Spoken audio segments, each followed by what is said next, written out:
wabarakatuh. Selamat datang dalam video kami di Edukasi Hukum.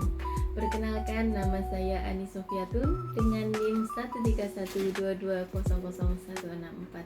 Pada video ini kami akan membahas tahapan proses dalam persidangan di pengadilan agama, yaitu mulai dari tahap pengajuan, gugatan sampai pada putusan pengadilan agama.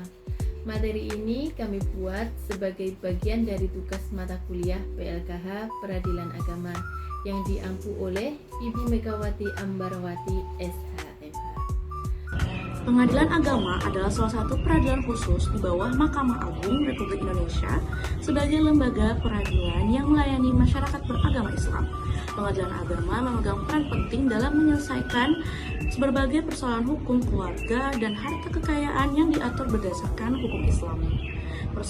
Kehadiran lembaga ini memastikan bahwa hak-hak para pihak yang bersengketa dapat dilindungi secara adil sesuai dengan ajaran agama dan peraturan perundang-undangan yang berlaku. Perkara yang menjadi kewenangan pengadilan agama antara lain meliputi masalah perceraian, hak asuh anak atau hadanah, bagian waris, hibah, wasiat, zakat, wakaf, inkaf, serta perkara ekonomi syariah lainnya. Dengan demikian, pengadilan agama tidak hanya menangani urusan perceraian, tetapi juga berbagai persoalan lain yang menyangkut kepentingan umat Islam. Dasar hukum pembentukan pengadilan agama diatur dalam Undang-Undang Nomor 7 Tahun 1989 tentang Peradilan Agama.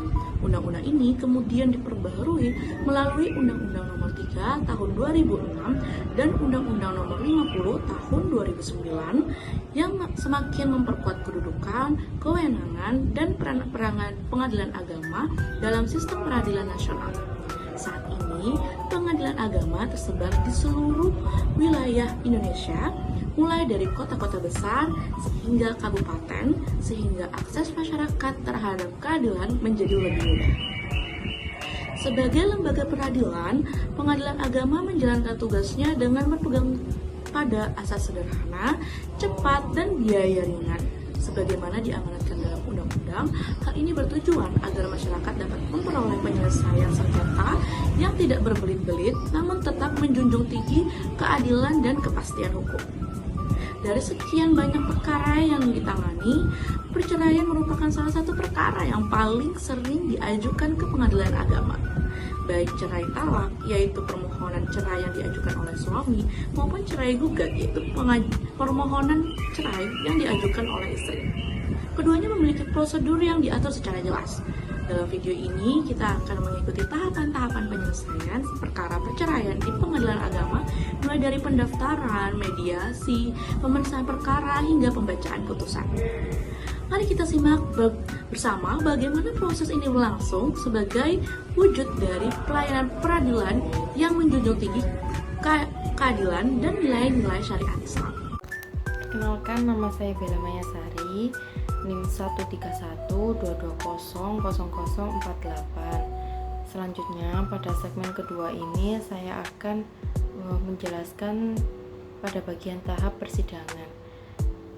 Tahap persidangan ini, tahap pertama adalah pengajuan gugatan yang dilakukan oleh pihak penggugat.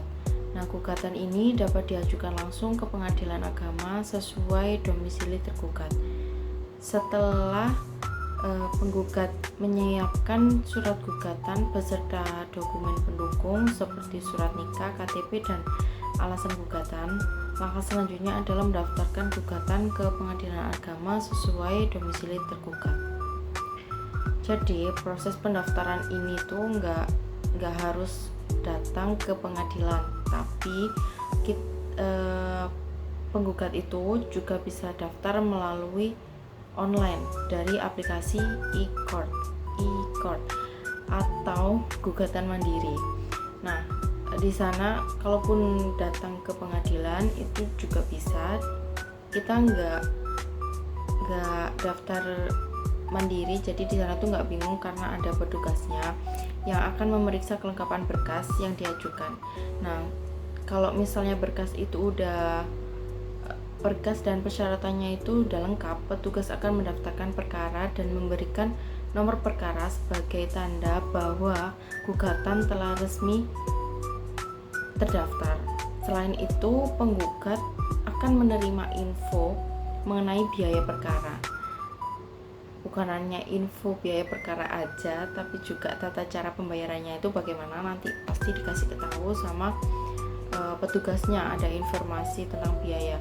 Nah, yang dapat pembayarannya itu biasanya melalui bank sesuai instruksi petugas. Setelah pembayaran itu selesai dan berkas dinyatakan lengkap, penggugat hanya perlu menunggu pemberitahuan jadwal untuk sidang. Di panggilan sidang pertama akan dikirim kepada penggugat melalui WhatsApp atau email. Sedangkan kalau untuk pihak tergugatnya akan dikirim melalui surat tercatat oleh kurir pos. Gitu. Oke, setelah melakukan pengajuan gugatan ini, nah penggugat kan udah dapat jadwal sidang nih, sudah dikabari jadwal sidangnya juga melalui email atau apapun itu, dan tergugatnya juga udah menerima jadwal sidang melalui surat tercatat yang dikirim dari kurir pos atau yang lain melalui online, biasanya dari kurir sih. Terus ada penetapan hari sidang dan pemanggilan. Nah, penetapan hari sidang dan pemanggilan ini Ketua Majelis Hakim ini udah menetapkan hari sidang pertama. Jadi panggilan disampaikan oleh jurusita kepada para pihak sesuai ketentuan hukum acara peradilan agama. Nah, selanjutnya setelah panggilan sidang akan disampaikan oleh jurusita atau jurusita pengganti kepada para pihaknya, entah itu penggugat atau tergugat. Panggilan ini dilakukan sesuai ketentuan hukum acara yang berlaku, yaitu harus disampaikan secara resmi dan patut, baik secara itu langsung maupun melalui surat tercatat jika pihak yang dipanggil tidak dapat ditemui alamatnya. Pihak yang dipanggil wajib hadir pada hari dan tanggal di sidang yang telah ditetapkan.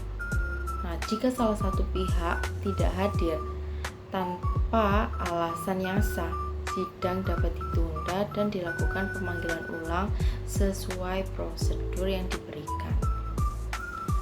Setelah pemanggilan sidang pertama, kedua para pihak ini hadir dan selanjutnya akan dilakukan mediasi. Nah, sebelum sidang pokok itu dimulai, para pihak wajib menjalani proses mediasi yang difasilitasi oleh mediator. Tujuan dari mediasi ini mendamaikan para pihak. Jika berhasil, maka dibuat akte perdamaian. Namun, jika gagal, proses berlanjut ke persidangan. Sebelum sidang pokok perkara dimulai, para pihak diwajibkan menjalani proses mediasi, di mana proses itu udah difasilitasi oleh mediator di pengadilan agama. Nah, proses mediasi ini bertujuan utama untuk mendamaikan para pihak ini melalui perundingan yang dipandu oleh mediator yang telah ditunjuk atau dipilih dari daftar mediator yang tersedia. Mediasi ini dilaksanakan di ruang khusus di pengadilan. Nah, biasanya berlangsung maksimal 30 hari kerja sejak mediator itu ditunjuk, dengan kemungkinan perpanjangan jika disepakati bersama. Selama proses mediasi ini, mediator akan membantu para pihak untuk berdiskusi, menelusuri kepentingan masing-masing, dan mencari solusi terbaik secara damai. Jika mediasi berhasil mencapai kesepakatan, maka dibuat dan ditandatangani akte perdamaian yang berisi hasil kesepakatan kedua belah pihak secara sadar dan tanpa paksaan apapun. Akte perdamaian ini kemudian disahkan oleh hakim dan memiliki kekuatan hukum tetap. Namun, jika mediasi ini gagal atau tidak tercapai kesepakatan, mediator akan menyatakan secara tertulis bahwa proses dari mediasi ini adalah gagal dan memberitahukan hasilnya kepada majelis hakim.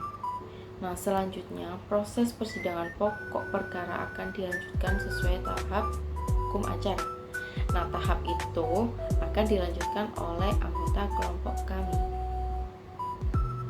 Perkenalkan, nama saya Niputu Marsyanda Juliana, NIM 13122000323. Saya akan melanjutkan penjelasan terkait tahapan persidangan pada poin 4 dan 5. Pada poin 4 yaitu sidang pemeriksaan pokok perkara. Sidang dibuka oleh majelis hakim, proses dimulai dengan pembacaan gugatan, lalu jawaban tergugat, replik duplik, hingga pembuktian. Pembuktian dapat berupa surat atau elektronika, saksi, dan alat bukti lainnya. Setelah semua bukti telah diajukan dan saksi telah diperiksa, lalu sidang masuk tahap kesimpulan. Poin kelima, pembacaan putusan. Majelis hakim akan mempertimbangkan seluruh fakta dan bukti untuk merumuskan putusan. Putusan akan dibacakan dalam sidang terbuka untuk umum. Jika salah satu pihak tidak puas, dapat mengajukan banding dalam waktu 14 hari. Proses persidangan di pengadilan agama tidak hanya sekedar formalitas hukum, melainkan juga menjadi sarana penyelesaian konflik secara adil dan bermartabat. Pengadilan agama berfungsi untuk menegakkan keadilan bagi masyarakat muslim dalam berbagai urusan keperdataan, seperti perceraian, waris, wakaf, dan sebagainya. Oleh karena itu, memahami alur dan hak-hak dalam setiap tahap sidang sangat penting bagi para pihak yang terlibat. Selain sebagai sarana penegakan hukum, pengadilan juga menjadi tempat di mana nilai-nilai keadilan, kesetaraan, dan perlindungan terhadap pihak yang lemah untuk ditegakkan. Baik, perkenalkan, nama saya Khulfatul Mayasari dengan NIM 13122000044. Di sini saya akan menjelaskan pada tips dan pesan moral terkait video edukasi proses persidangan di pengadilan agama dari gugatan hingga putusan. Pada segmen 4 ini dalam menghadapi perkara di pengadilan agama, penting bagi masyarakat untuk tetap bersikap tenang dan memahami posisi hukumnya. Berikut beberapa tips yang dapat kami sampaikan. Yang pertama, persiapkan seluruh dokumen dan bukti sejak awal. Yang kedua, pahami isi gugatan atau jawaban secara menyeluruh. Yang ketiga, hormati setiap proses persidangan dan hadir tepat waktu. Yang keempat, bila merasa kesulitan, jangan ragu untuk meminta bantuan kepada penasihat hukum atau pos bakum, yaitu pos bantuan hukum di pengadilan. Proses hukum bisa terasa rumit, namun dengan pemahaman yang baik, masyarakat dapat memperjuangkan haknya secara sah dan konstitusional. Demikian dari segmen 4, terima kasih.